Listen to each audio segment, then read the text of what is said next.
Trey Yingst in Tel Aviv, now joining us to talk more about these U.S. strikes in Iran. Richard Sindelar is a Middle East expert with Rice University's Baker Institute. It's good to have you back, as always. Thanks, Sorry it Tom. has to be a crummy set of circumstances to bring you in. Right. But, Rick, let me start with this. How surprised should we be that the U.S. joined this fray between Israel and Iran? I'm not very surprised at all, because we've been moving significant assets, aircraft carriers, and especially when the B-2 stealth bombers left Oklahoma and headed out to Guam, it looked like we were going to hit them.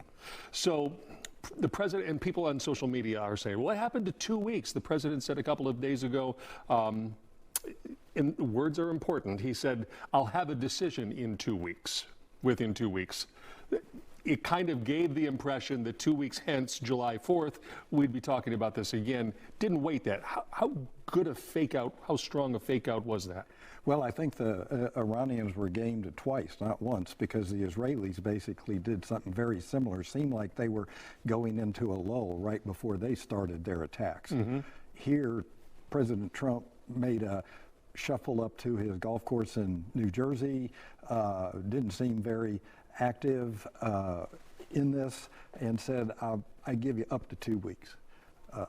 But this was all designed to throw them off, and the Iranians have been falling for this regularly. Ended up being a couple of days, essentially. So let's talk about the importance of adding U.S. might, probably those bunker busters, to this fight. How important was that to the bigger picture between Israel and Iran?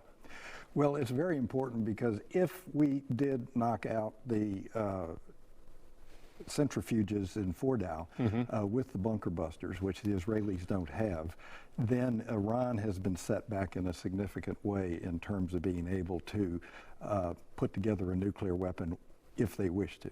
So, intelligence on the matter is kind of conflicting. We just heard a report maybe a couple of months away. Others have said, oh, they were nowhere close. Does the world get to say to an Iran, you don't get to get close at all? I think that is one of those things that diplomacy could arrive at an agreement, and that was the exact agreement we had with the JCPOA, the old Iran European US agreement.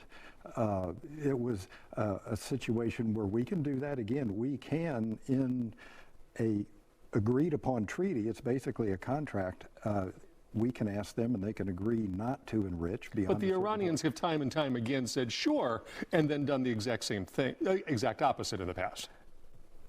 Actually, during the pendency of the JCPOA, while it operated, they abided by the rules. Okay. It was only after we stopped. There's actually a chart available online where you can see how they dropped off. They offshored some of their uranium as required, and then it started going back up as soon as we pulled out.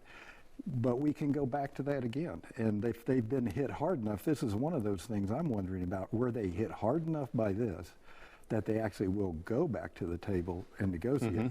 Now, if we come to an agreement with them, are they going to do a President Trump in 2 or 3 years and start once again, as you say one thing and do another thing? So let me ask, this is what I think is foremost on a lot of people's minds right now, is how does Iran respond? Are we at war with Iran, and what are their capabilities to cause havoc to us and our interests around the world? Correct. We are at war with Iran, basically. That's the way it would be viewed by most people. There is a target-rich environment in the Middle East of our troops, our bases, our ships, etc., that could be hit. The Iranian inventory of weapons to hit us, however, is limited. My own personal concern that we've talked about beforehand is that the battle space is now going to include the U.S. Not that we're going to get hit with missiles, but we're going to get hit with cyber attacks. Cyber attacks, yeah. And they have agents in this country, and the new warfare is 3 guys in a drone that has a weapon. The Ukrainians taught us that. We could see terror attacks here in the United States as a result, as opposed to hitting our bases in the Middle East, which isn't going to do too much to help the Iranians in the long run. Something to be wary of, certainly. Yes. Richard Sindelar from the Baker Institute, we always appreciate your wisdom. Thanks, Rich. Thanks for having me, Tom. Absolutely.